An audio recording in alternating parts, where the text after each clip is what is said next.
says, that was devastated in the World War II. Yet today, it stands among the world's largest economies because it has built a culture of hard work, discipline, and skills development. For Uganda's youthful population, the future will depend not only on government support, but on how young people turn opportunity into productivity. Henry Okrut, UBC. Bunyoro youth leaders have appealed to Prime Minister Robinah Nabbanja to consider the youth from the area so that they can provide services during the Africa Cup of Nations scheduled for 2027. The youth leaders from all the districts of Bunyoro sub-region made the appeal in a meeting at the Prime Minister's office in Kampala last evening. Nabbanja implored the youth of Bunyoro to appreciate President Yoweri Museveni for all the infrastructural projects Bunyoro has benefited as the result of hosting Africa Cup of Nations. As youth leaders from our various districts, we have some projects that we are pushing. We are requesting for more support in terms of, we have some districts doing poultry, others are doing goat projects, others are doing cattle, others can do coffee and cocoa. So in case of this related, agriculture related support, we shall appreciate. Given the fact that we are the hosts, AFCON, we appreciate the infrastructure has been done, but who are the people who are going to work in those infrastructure? We are not skilled. Madam Prime Minister, we don't want mandazi to be brought from this side, and yet we are there, we are energetic, we can provide something, we can provide services, goods, because we are organized, we have companies that are registered, but sometimes we need a hand. Don't we have companies that are registered that can take contracts? We can really supply and ensure that we are active as youth. We can work very well. We really want to take up this opportunity as local content. We make sure we are in the middle. Bunyoro is a region that is highly now developed. And I want to thank the President for prioritizing our area and region with a number of projects. We have a number of tarmac roads which are not in the other parts of the world, even in the country. So I want to praise the President and join me in thanking the President for developing our area. Then two, we have developed oil and gas in our region, which was identified some time back, but the President has prioritized developing the oil wells in our region. I demand that we clap for the President. Asante sana. We have the Kabalega International Airport, one of the biggest airports we have in the country. The President directed that a stadium, one of the best stadiums we have in the country, is in Hoima City. I am proud to mention that after the stadium, we have one of the best. After the completion of the stadium, there are other things that came with the stadium. We are currently constructing a lot of infrastructure to support the stadium. And one of them is a road from Hoima City, Chivoga, up to Busunju. Because of AFCON, we have upgraded Hoima Regional Referral Hospital with an emergency ward, with MRI, and so many things that have come with that facility. Pet business, at least to do chapat, so you want equipment. This I'm going to inform the President, and I know he will have an answer for this.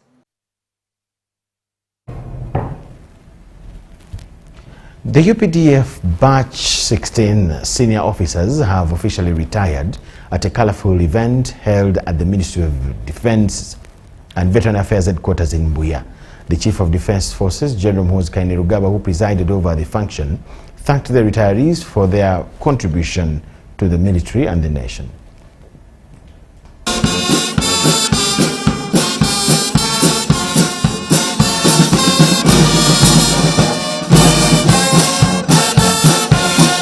The UPDF has officially retired 229 senior officers from the active service after completion of duties at the function held at the Ministry of Defence headquarters in Mbia.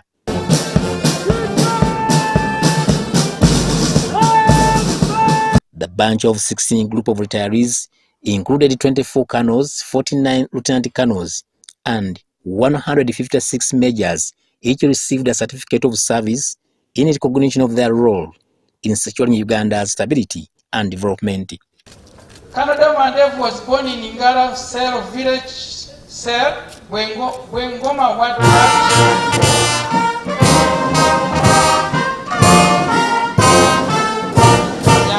Indeed, there's no need to regret once you do your job and you reach the finishing line. CDF, sir, retirement is one of the personnel management functions rendered to all service personnel, and it is always actualized through proper administration, career management, and finally, a decent exit. Speaking to the retiring officers, the Chief of Defence Forces, General Micheal, said retirement is not the end of duty, but a transition to a new life. Honor belongs to them as well. As you transition into retirement, I encourage you to see this not as the end of service, but as a new phase in your contributions to the country. Uganda still needs your experience, wisdom, and leadership. Many of you have acquired technical, managerial, and leadership skills over the years, and these remain valuable to your communities and to the nation. General Micheal, who also serves as a senior presidential advisor on special operations, applauded the officers for their exemplary service while serving the forces. However, your assignment, your contribution has been valuable and has added to the strength and effectiveness of the mighty UPDF. The UPDF remains committed to building a professional, disciplined, capable, and people-centered force. Our mandate extends beyond defending Uganda's territorial integrity. We also support national development, disaster response, infrastructure development, environmental conservation, regional peace efforts, and we also support the civil authorities. In the past, retirement was feared, but today it is dignified now as a transition, but not rejection. For the Circle, I have worked as head ICT to date. Today, I'm very, very grateful to the Lord that I have left with my two limbs, my two eyes, without any disability. I have looked forward for this day, and as I stand here now, I have my passport. Today has been a great day. I have this.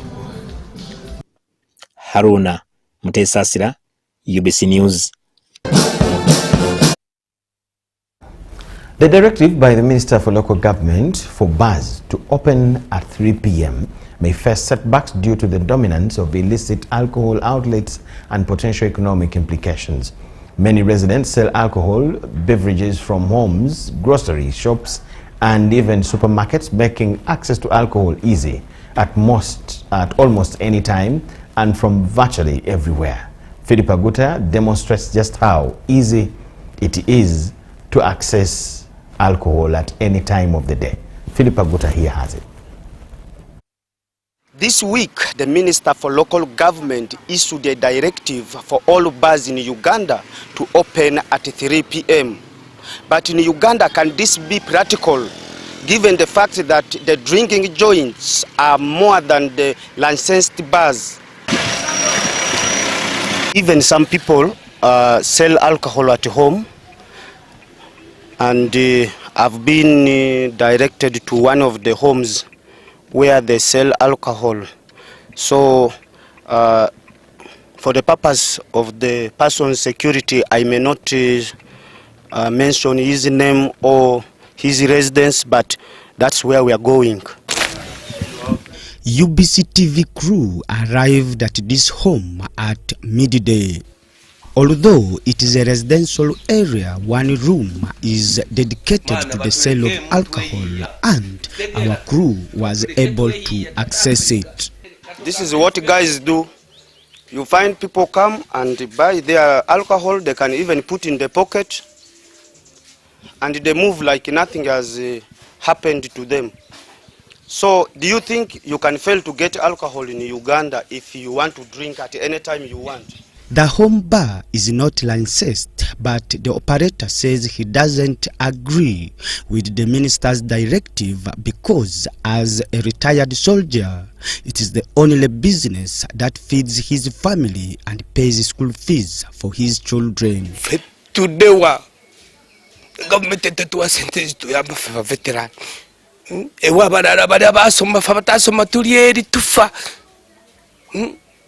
So etusonyiwe tuleke barama tusonyiwe mukama waffe afande waffe hajja tutuke ku magala bwe tuli paga tugende munsiko tukaddiye tuvuka bayekera tefu twava mu buyekera tudde mu buyekera osobola kudda mu rubuto lwa mamonga yakuzaala batuleke nkabye lw'ennaku gye nayita munawumula kyenda mweji mwebiri nendi wano mbona abona sina kasente nakayumba nenyumba eno bali kumbijitwala mabanka amabanja. From the home, the crew proceeded to a grocery shop where we were also able to access alcohol. These two incidents are just a drop in the ocean. Many Kampala residents believe that even if bars are closed, alcohol can still be accessed before 3 p.m. Unless they're going to be putting police in every home, in every bar, you understand, in every shop. But I don't think that policy can work. These things are so accessible, alcohol is so accessible everywhere. Abamu baba tebakola nga tebalina byakola oli abantu ababeerawo nga tebalina mirimu kati aba alina obudde obusobola okugenda wali n'agula omwenge n'anywa. Tusobola okugula ku dduuka n'omukweka mu nsawo n'ojja ku mulimu n'omunywa oba n'omunywera ewaka ng'onywa mwengego okitegeera mpozi nga bo bennyini amaduuka n'amaduuka bakugaana okujja ku maduuka nga bakwata mabaala bokka bokka kitegeera tekisoboka. At Mugi's Hotel and Restaurant, the gentleman I have named Roy, at his request for privacy, says the minister should first restrict shops, supermarkets and other unlicensed outlets from selling alcohol. So if someone is having a shop, let it be a shop. If someone is having a bar, let it be a bar.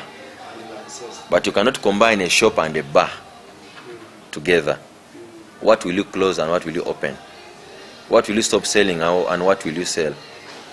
So the confusion comes in between that. He says most corporate bars, such as the one he manages, mainly operate in the evening hours, even before the minister's directive. I think these directives, it will affect in other way the other. For example, to those who operate daily, since the club and the bars open late hours, for us here it's quite different. It may affect us when we have a function during the day, whereby you cannot prevent people from drinking something or prevent anybody from taking something if he has come out before time. Since Mr. Balam plans to operate at 3, other places operate from 12 above. It should be noted that previous efforts by Uganda's parliament to regulate alcohol faced setbacks, citing economic implications and the proliferation of unlicensed outlets, among other challenges. Philip Aguta for UBC News in Kampala.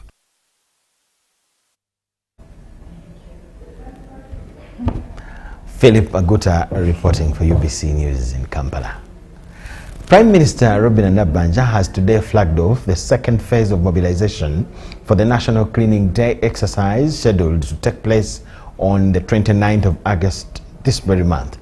together with her third deputy, Rukia Nakadama, Minister for President Millie Babalanda, and other ministers, Nabanja called on Ugandans to turn up in big numbers to support the exercise.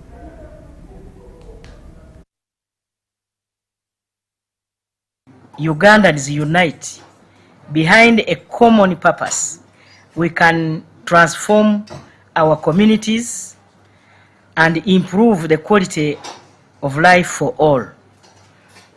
The NRM government has therefore made the National Cleaning Day a permanent national program to improve sanitation, protect public health, promote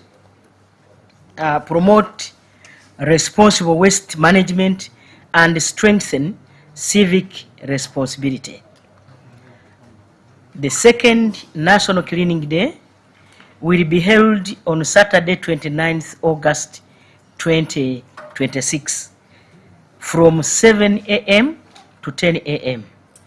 During this time, there will be no movement of vehicles, motorcycles, bicycles, and persons except garbage collection trucks, medical and ambulance services, security, tourists, health workers, and persons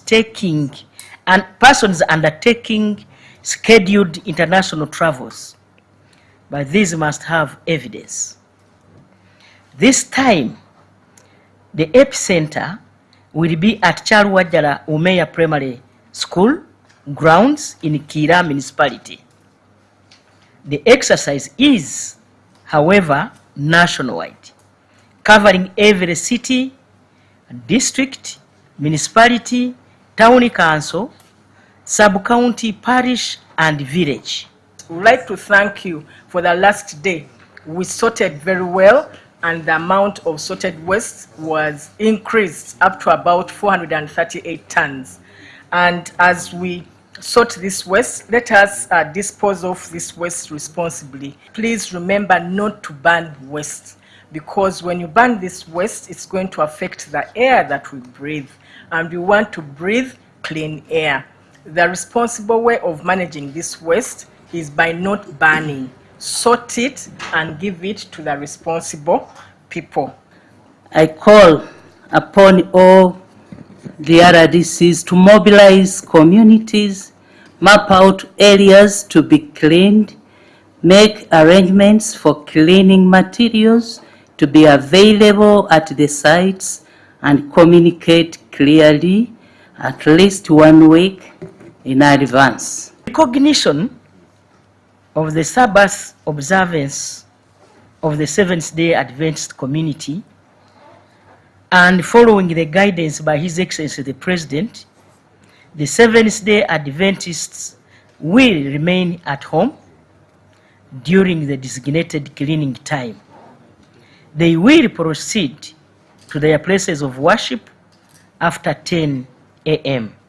However, they will be required to undertake their National Cleaning Day activities on the following day, that is a Sunday. Seventh-day Adventist church leaders are advised to oversee their cleaning activities accordingly. Participating in the National Cleaning Days initiative is a civic responsibility and is not optional. Any person who, 1, fails to comply with lawful public health notices, 2, who creates or maintains a public nuisance, 3, who illegally dumps, shall be liable to enforcement action in accordance with the Public Health Act. First of all, I want to thank Ugandans for embracing the National Cleaning Day. We were expecting resistance, but everybody was cleaning. And that was a very positive feedback which we saw. It's not a punishment. Enforcement, as it was stated, should not be to punish. We just want to make you comply. As such, I will encourage the DPCs and the RPCs to move with some brooms in the patrol cars, so that if we find you loitering around, We give you a broom and you sweep. You sweep around afterwards. When it comes to 10 o'clock, we allow you to go.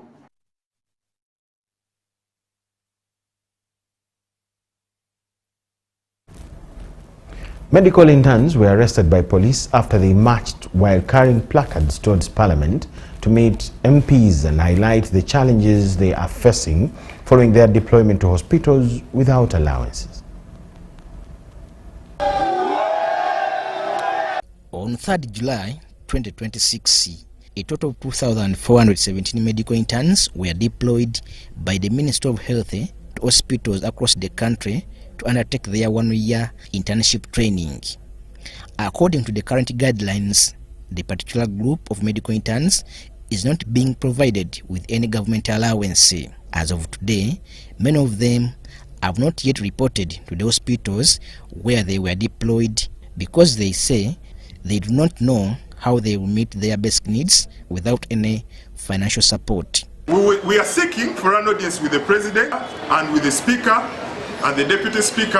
Have been able to report are the ones who have undergone gross and intense intimidation from these hospital administrators. And we have examples, for example. Today, the interns decide to take action and march towards Parliament with the aim of presenting their grievances to the Speaker of Parliament and asking for their concerns to be addressed. Many of them say they do not know how they will survive without an allowance while at their respective deployment stations. The group of interns was marching towards Parliament when they encountered a difficult situation and were confronted by the police officers responsible for security around Parliament. Be patient. Just be patient. That's why you see, we don't want to arrest you. We would have arrested you, but we're handling you. Police subsequently arrested several of the interns, placed them in police patrol vehicles, and quickly drove them away from the area. Have them arrested, okay? In 1 second, go to the car. Before heading to Parliament, the interns had spoken to journalists saying they wanted to meet President Yoweri Museveni and ask for his intervention so that their concerns could be considered and they could receive justice. For the Presidential Directive of 2021 to be reinstated regarding interns' allowances, where the President of Uganda, His Excellency Yoweri Museveni, said that or directed that interns should receive 50%. We call upon His Excellency, Mwami President Museveni. We believe that you can do a lot, and since I remember 2021, that cohort of interns also had the same problem. We want right now to come up and rescue us from this storm. They are mounting extraordinary coercion on these interns to report with unclear deployment terms, which is very unethical and very regrettable. Following the arrest of their leaders, some of the other interns were seen dispersing while police officers escorted them away from the area near Parliament. Robert Katamba, reporting for UBC News in Kampala.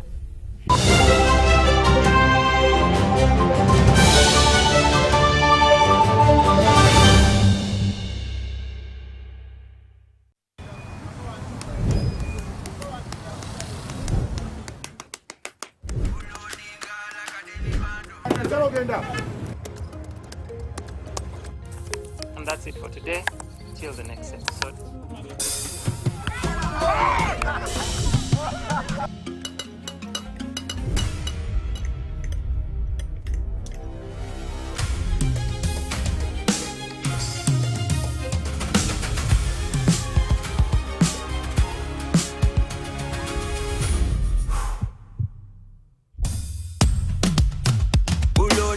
Like a daily bando, like a daily bando, like a daily bando. Omuliro nguwulira muli mu mutima gukankana like drums. Kalakata, kalakata, enendungu yakusabula. Mikono juu, free of fire, free of fire, free of fire.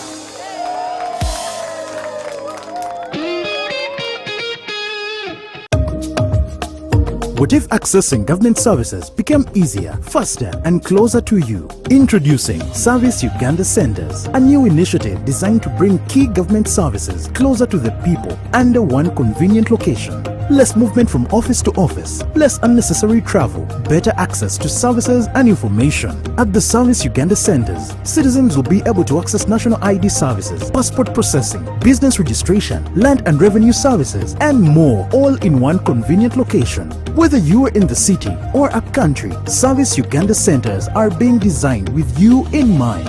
Enjoy faster service, professional guidance, and a seamless customer experience. This is an initiative of the Government of Uganda, digitally powered by the National Information Technology Authority Uganda, NITA, under the Uganda Digital Acceleration Project Government Network. Service Uganda Centers, bringing services closer to the people.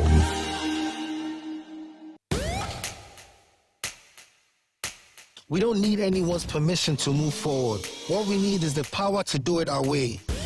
Spiro is not your typical EV company. It's the power grid for African ambition. A network that connects Nairobi to Kigali, Lagos to Lomé, Dar to Kampala. Not with cables and wires, but with clean, quiet, relentless movement. This is Africa, powered by us. My name is Bernadette Nambika-Ruhanga. I'm the director of the National Curriculum Development Center. I'm inviting you all to the second International Curriculum Conference that is due to take place on the 20th and 21st of August 2026 at Speak Resort Minyonyo, and we shall be discussing matters related to a globalized future in as far as curriculum is concerned.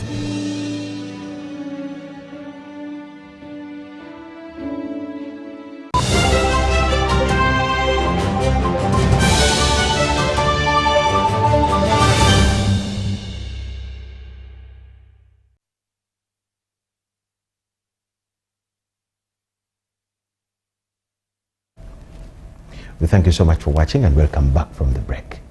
The Parliamentary Oversight Committee monitoring government's livestock restocking program in northern Uganda has uncovered a number of irregularities in the selection of beneficiaries.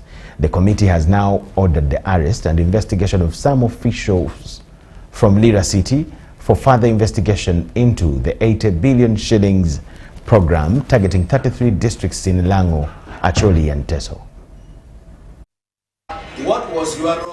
The Parliamentary Presidential Affairs Committee is conducting a monitoring exercise across Lango, Acholi and Teso, questioning district officials over the selection and payment of beneficiaries of the cattle restocking program. We already know the format.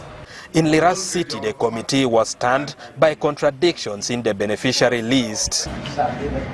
Jasper Luwum, the town agent for Epitaweno ward, was put on oath and questioned over allegations that the PDC members submitted only their relatives as beneficiaries. Do you know Jock Lillian? He initially described beneficiary Jock Lillian as his cousin before admitting she was his wife. Chair, let me first withdraw with the apology, and Jock Lillian is my wife. Did Ajok benefit from this program? She benefited.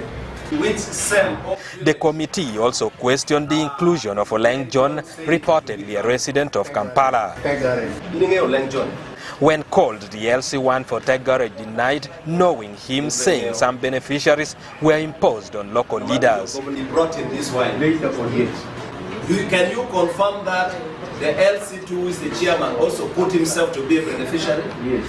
You can confirm? Yes. Can you confirm that the vice chair brought the daughter to be a beneficiary? Yes. You can confirm, correct? What we have seen in this ward is that the committee served themselves first. All should be brought to book for corruption. They must be charged for abuse of office.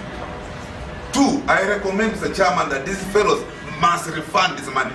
Because we are tired of massaging the people. We are massaging. This is the beneficiary of the common person. Across the country, GISOs are becoming a problem and they end up misinforming the DISOs and the CISOs. So I didn't know. I discovered later. We hand you over to the police I think you just have to take your seat. The committee subsequently handed him, together with his counterpart for Barogole Ward and Egiso, to police for case management. That there are those without contact. The scrutiny extended to a Molata district where officials were also confronted over missing information and inconsistencies in the beneficiary records. System-generated list, we already know the format. So don't create your own format. We are not aware, got information late in the night. Dissatisfied with their explanations, the committee ordered the officials out of the session to prepare adequately. In Otuke, lawmakers raised fresh questions after beneficiaries reportedly received funds shortly before the committee's visit, despite records suggesting earlier disbursement. And then the actual money hit their phone yesterday. That means the bank has actually been making money. Government released 80 billion shillings towards restocking program to 33 districts in Lango, Acholi and Teso sub-regions. This financial year, government has again put about 100 billion. So we would not want to see the same experiences of the first year of implementation move to the second year of implementation. The committee says the revelations are raising serious questions about the manner in which these funds is being managed and disbursed. Ejulwa, UBC News. The Parliamentary Committee on Statutory Authorities and State Enterprises, COSASE, has opened investigations into why Amos Nzei has continued to hold onto the Temangalo land for more than 2 decades. During a site visit on the property, the committee led by its chairperson Mwadanku Nyinji discovered how part of the Temangalo land has demarcations and a few private property despite being owned by the National Social Security Fund. The Temangalo land in question was acquired by the NSSF in 2008 from Amos Nzei through AMA Limited at a tune of 11 billion shillings. Parliamentary Committee on Statutory Authorities and State Enterprises, together with the officials from NSSF, have conducted site visits over observations by the Auditor General's report for the financial year ended 30th June 2025. The report indicated how NSSF is still struggling to fully acquire the Temangalo land despite full payment to Amos Nzei through AMA Limited. The committee visited the land to assess progress. Any defector, we first engage our supervising concerned all the parties to understand what's the status. Then we know it's workmanship, as you mentioned, or it's material, so that we can have a correct methodology to correct it. Out of the 463.87 acres of Temangalo land owned by NSSF, part of this has not been fully surrendered to NSSF by Amos Nzei. The committee observed demarcations and private property on the land, raising questions of ownership. The 55 acres in question, we are really fenced. We are fenced, and even NSSF could not lead us through. They said they can only end at the fence. NSSF officials informed the committee that negotiations to fully acquire the land have been ongoing, but Amos Nzei has continued to fail to comply. We have to get a court order for the eviction. So we have to now go to court. The process of us going to court has started because we started with the notice. Now we are going to engage with filing pleadings. The committee chaired by Mwadanku Nyinji has opened investigations into the matter, calling out Amos Nzei of disrespecting the land agreement. So we shall seek to interact with Amos Nzei to understand what are the reasons behind him selling the land, getting the purchase price, but again insisting and refusing to surrender the 55 acres as we have observed. Probably he has also reasons that can assist the committee appreciate. We want this issue to move out of the Auditor General's report. The MPs also visited the pension tower that has so far cost the fund 322 billion shillings, according to the Auditor General's report. Currently, the project stands at 83% and full completion is expected on 31st January 2027. The progress has been incredible. As one of those buildings, this building we stand with, that will be one of the prides of Uganda, of the Uganda worker, because this is the Uganda worker money that has actually gone into it, and it's going to be profitable for us because it will make money in the process and the returns come back to the member. The MPs visited the Lukomwa housing estate that contains 306 houses and Uganda Clays. Lydia Chomkama, UBC News. Government has warned that the anticipated El Nino rains are likely to cause havoc in some parts of the country.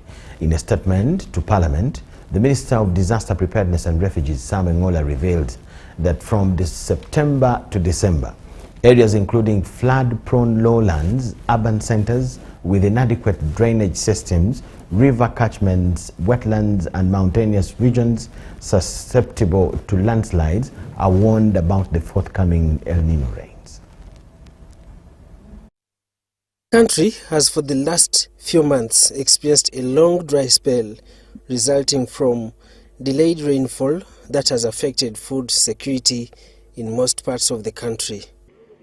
This is a known condition that stems from a warm phase of the broader El Nino southern oscillation cycle, which alternates irregularly every 2 to 7 years and disrupts global weather, marine ecosystems and agriculture. On Monday, we're still presenting a paper in cabinet to ask for more money and more food because there are other places like Acholi area, West Nile area, Barara area. The Minister for Relief, Disaster Preparedness and Refugees, Sam Engola, informed Parliament of rainfall episodes in several parts of the country from the months of September to December 2026. Areas that are particularly vulnerable include flood-prone lowland, urban centers with inadequate drainage system, river catchment, wetlands and mountainous region expectable of landslide. However, some areas in the Karamoja region stand warned of longer food insecurity. In Kabong, Otido, Karenga and Moroto, where between 25 and 35% of homes are still expected to face crisis-level outcome. Members of Parliament asked for advanced planning by the government to arrest all kinds of projected havoc. For example, in the Kasese district, we have a problem with rivers. These rivers that always go on rampage are well known. You have talked of El Nino coming in the near future. What is it that we are doing currently to ensure that these rivers again don't damage? Lastly, right Honourable Speaker, the drought affected the PDM programs because many of the enterprises are under agriculture. In regard to El Nino, OPM is working with the Ministry of Water, continue to monitor the trend of the El Nino event and will keep the country informed. Daniel Mugoya, please. UBC News. Minister for Local Government, Balam Barugahara, has calmed down tensions in 48 villages of Nangabo sub-county in Kasangati Town Council, Wakiso District, who have been at arms following the 28th July disputed LC1 elections. And Balam's visit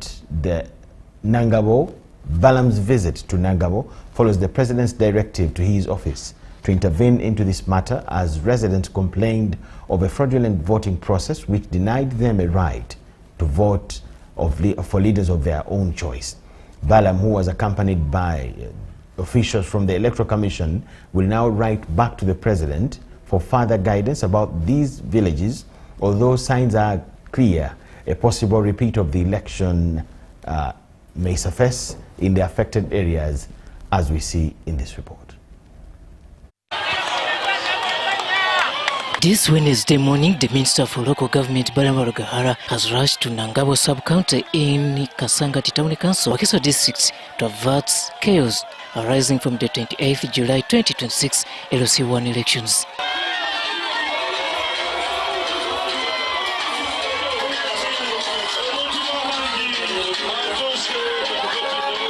This is a presidential directive to the local government minister.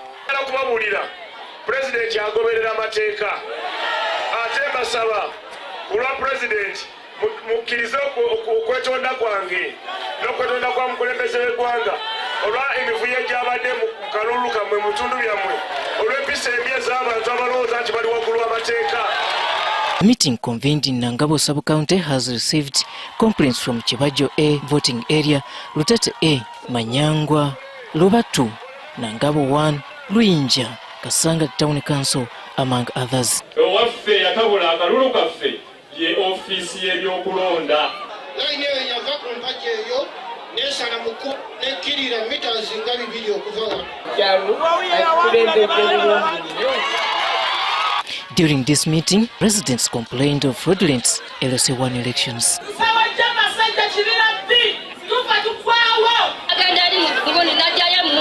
Locals, however, pinned the local NRM office for masterminding the chaos during the polling day.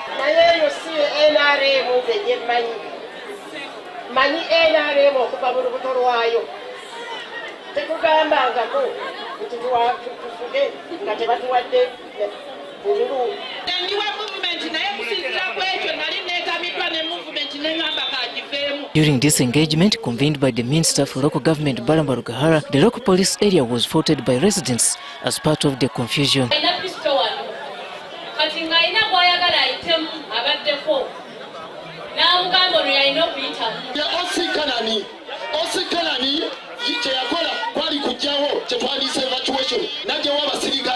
did you get those powers? Thank you, Honorable. My name is ASP Achai Moses Osikalan. I commanded the Mwanyi sector and also I assisted in the Manyangwa B. So I got information that there was chaos at that polling station. I rushed there. When I reached there, I found people throwing stones. And there was discharge of bullets by the officers who were there. So I calmed down the population. I told the Musi to calm down and I pulled him aside. The resident district commissioner's office was also not spared.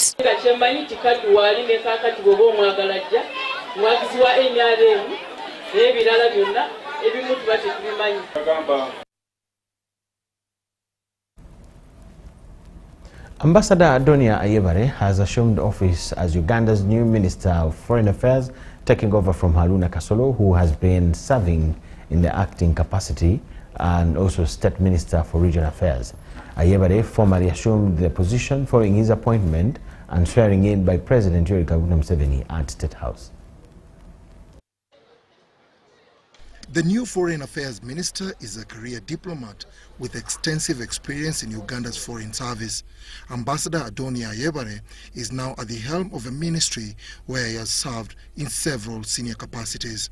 Honorable Adonia Ayebare brings to this role of Minister of Foreign Affairs extensive experience and expertise, having joined the ministry over 30 years ago and served at very senior levels of the ministry, most recently as Ambassador and Permanent Representative of Uganda to the United Nations in New York. And he has been at the center of Uganda's multilateral diplomacy. And we are very glad, Honorable Minister, that you are going to be leading our foreign policy implementation. Haruna Kasolo, who has been serving as acting Minister of Foreign Affairs, pledged his support to Ambassador Adonia. Having served in the ministry's top office for several weeks, Kasolo pointed out key issues requiring urgent attention. The motivation of our staff. It is not to do with money, but even meetings. You see, once you meet with staff, you get to know what they face as challenges, where they need help, etc. We operate in silos. Our achievements are scattered. Number two, I'm struggling with ECD money. There is a problem there, which we need to fix urgently. Ambassador Ayebare pledged to tackle challenges affecting the ministry, improve efficiency, and strengthen support for Uganda's missions abroad. He also commits to working closely with staff to deliver on the ministry's mandate. we need to really, the core mandate of MOFA is doing diplomacy and building relations. We need to go back to the basics of doing diplomacy. I really appeal to all of you. Some of you I know are on your way to our missions abroad. I will not entertain petty problems in missions. In the fights in the missions that give us not only a bad image but store work. The Minister of Foreign Affairs represents Uganda's interests abroad, and any poor conduct or bad behavior by its officials can damage the country's reputation and image, Ambassador Ayebare warned. Dennis Igoa for UBC.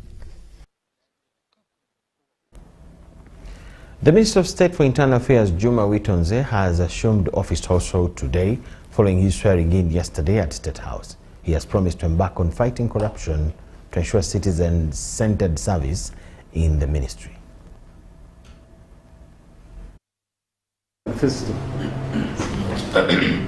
Just to emphasize the point that this government is NRM government, because I know we inherit systems sometimes without inheriting the values.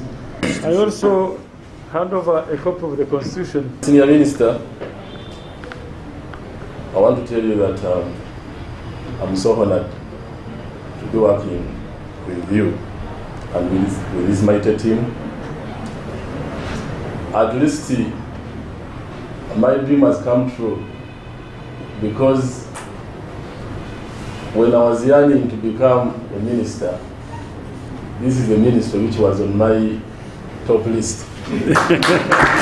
Because I care so much to the security of our people. And out there, we have been hearing about corruption in the Ministry of Internal Affairs, and even other things I don't want to mention because I don't want to take a lot of time.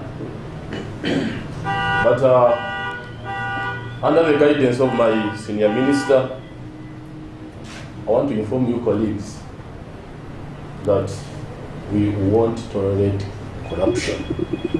We want to have a ministry which is citizen-centered when it comes to service delivery. We are serving Ugandans. We are not serving foreigners. What is the procedure?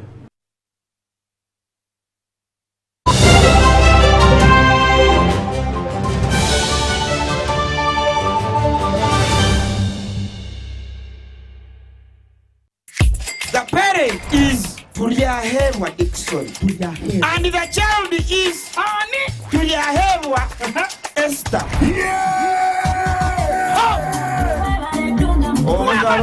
Kambera gwete kwa mugisha ngo ishe watujyayewa Esther wahangura school fees ngene na hateja shana amashemero magonka MTN momo eberewo mbeni nyigasta igana kaga ni 5 sta munana 0 hash kushashuro mwana school fees tokoma nyo mugisheri zagwije wanje ninga nchaka ngubasa kuzo wawe mwebare munonga.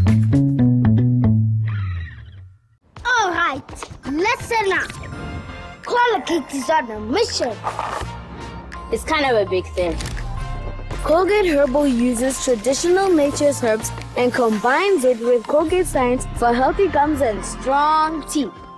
Colgate Charcoal Gentle Clean cleans and polishes teeth for a whiter smile and a naturally fresh and clean mouth. Choose natural. Choose Colgate Charcoal. In Uganda, mornings don't begin with sunrise. They begin with courage. One man, one factory that has refused to stay silent. With one spark of courage, a chain of prosperity begins.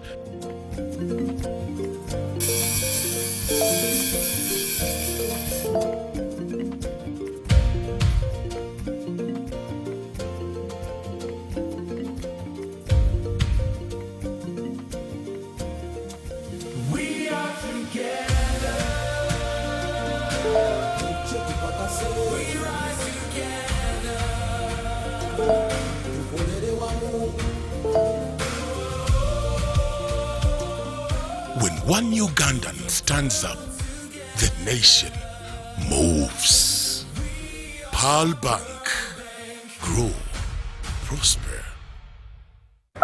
Alo. Nsebo mwami mukasa. Mutyaneyo. Yono broka. Yenze broka wa mayumba. Bangambye ne nyumba za mwenungiko. Kituufu. Oyagala bisenge bimeka? Nga bisatu. Ebbeeyi bagigambye? Bangambye saa 5. Nedda ssebo eno zaali nnyamuuko. Lwaki? Anti langi gye tusiigisa ya mulembe. Kati ne valiyo ekitundu yalinnya. Musiigisa ki? Global Paints. Mutya. Ku siiringi tukozesa Global Mat. Ate munda ne tukozesa Global Silk Vinyl. Singa kwetaga wabweru. Wabweru tukozesa Global Weather Coat Emulsion. Kusiiga gye musiiga. Ogwo omutindo okusasulira essente zonna. Guli wumite. Global Paint, a reliable product. On behalf of the Obwona family, we wish to express our sincere and heartfelt appreciation to National Planning Authority, Bank of Uganda, Economic Policy Research Center, Makerere University, St. Stephen's Church Luzira, Lieutenant General Francis Okello, Honorable John Okello, relatives, friends and in-laws, colleagues and well-wishers for the overwhelming love, prayers, support and acts of kindness extended to us following the passing of our beloved husband, father and grandfather on the 5th of July, 2026. The compassion and generosity you demonstrated during this difficult period brought us immense comfort and reminded us that we were not alone in our grief. We are deeply grateful for every expression of sympathy and every sacrifice made to stand with our family during this time of loss. Your love and support will forever remain in our hearts and will never be forgotten. As we continue to mourn and cherish the precious memories of our beloved husband and father, we pray that the Almighty God richly blesses each one of you for your kindness and reward your generosity abundantly. Please accept our profound gratitude. Thank you so much for standing with us during this difficult time.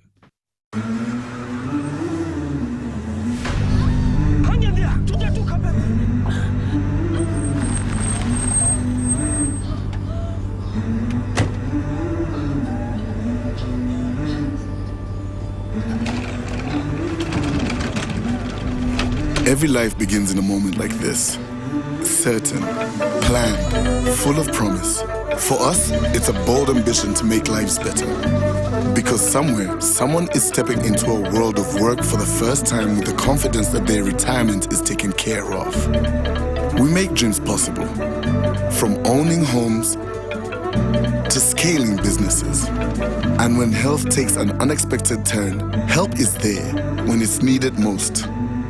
And because legacies matter, what people build does not end with them. It's passed on. We value moments with go-getters, bold dreamers and believers. Different paths, different rhythms, with one shared belief that financial freedom is within reach. For 40 years, we've made lives better and fueled Uganda's economy. Through careful investment, we have supported businesses, created jobs, and backed our nation. To us, it's more than saving. It's believing in effort, in patience, in possibility. It's making lives better. We believe in you, in us, and in Uganda.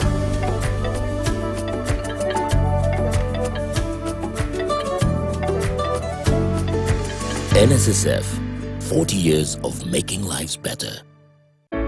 The Presidential Initiative for Skilling the Girl and Boy Child, a project under State House, informs all divisions of Kampala that registration for young girls and boys of the 15 to 35 years age bracket will take place on Thursday 13th of August 2026 with training starting on Monday 17th of August 2026 at the following skilling centers: Wandegea Market, Mulago Catholic Church, All Saints Church of Uganda Mutundwe, Nakulabye Chiwunya Our Lady of Fatima Catholic Church, Luzira Prisons at St. Stephen's Church of Uganda Luzira, Subway Crested Towers Roundabout, Wabigalo Parish Community Hall, Butikira Parish Catholic Church Chigowa Ntinda, and Makere Chikoni Community Hall. Registration and training are free of charge. To register, bring a photocopy of your national ID or your parents' or the guardian's ID for minors, signed and stamped by the LC1 with their phone contact, plus 4 recent passport photos. For more information, call 0716 144 562 or 0414 343 457 and 0414 343 458.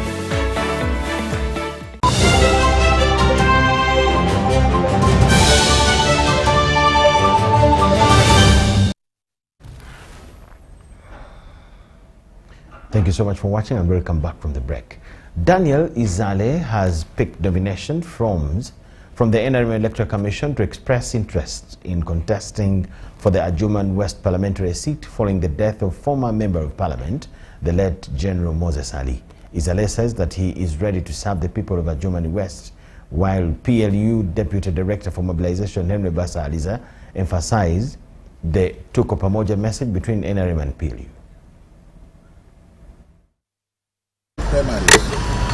And this marks a new chapter for people of Adjuman West, because this is the time we are going to create wealth and monetize each and every household. We have confidence in him, but also we shall also wait for the pronouncement from NRM. As you are aware, we have an understanding called the Tuko Pamoja Cooperation, so NRM and PLU work together. So we shall sit agree, but we think Izale has the credentials to lead the people of Adjuman West to the next level.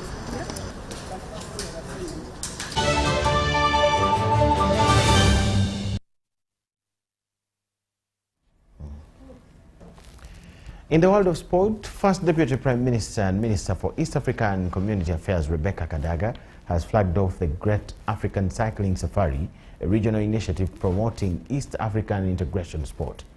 The cyclists will ride through Uganda, Kenya, Tanzania and Rwanda before returning to Uganda, using sport to promote regional unity, healthy living and tourism, plus people-to-people interaction. Kadaga, who was the chief guest at the flag-off ceremony, commended the cyclists for using their talent to promote the East African integration agenda beyond government offices and into communities. Aware that you have been riding for 8 editions, you are coming again for the next 65 days to ride 6,000 kilometers. The event was attended by Kampala Lord Mayor Ronald Balimwezo, officials from the Ministry of East African Community Affairs, representatives from the Ministry of Internal Affairs, Uganda Cycling Association and other partners supporting the initiative. Young men and women, oye! Oye. East Africa, oye! Oye. Thank you very much for this great work that you do. Thank you, the leaders.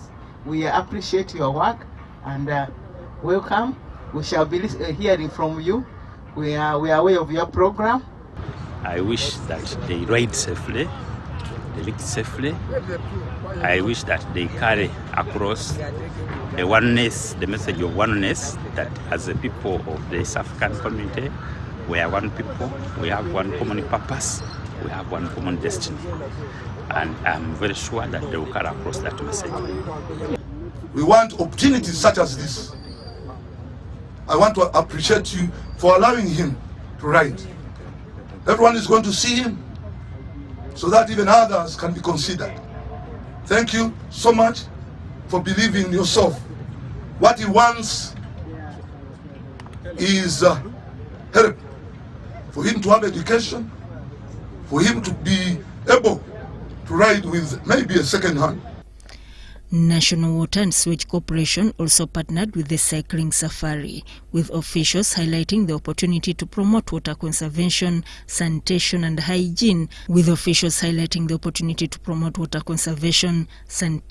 hygiene, along the cycling route. Uganda Police will provide security and escort the cyclists, while the Uganda People's Defence Forces will support the journey with accommodation, medical personnel and an ambulance. The safari will also showcase Uganda and the wider East African region as destinations for cycling tourism, while strengthening regional integration through sport. Sudat Kaye, UBC Sport. That ends news tonight. Thank you so much for watching from wherever you are. Because we have Behind the Headlines tonight at 10 p.m. We close it here as Newsroom and hand over to the next team. My name is Micheal Lukomwa with Elizabeth Nakakoni and the whole team. Wish you the best of the evening. Bye-bye.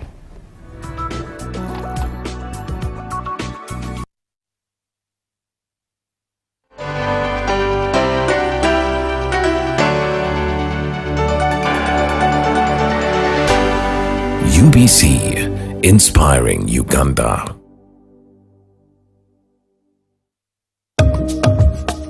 What if accessing government services became easier, faster and closer to you? Introducing Service Uganda Centers, a new initiative designed to bring key government services closer to the people under one convenient location. Less movement from office to office, less unnecessary travel, better access to services and information. At the Service Uganda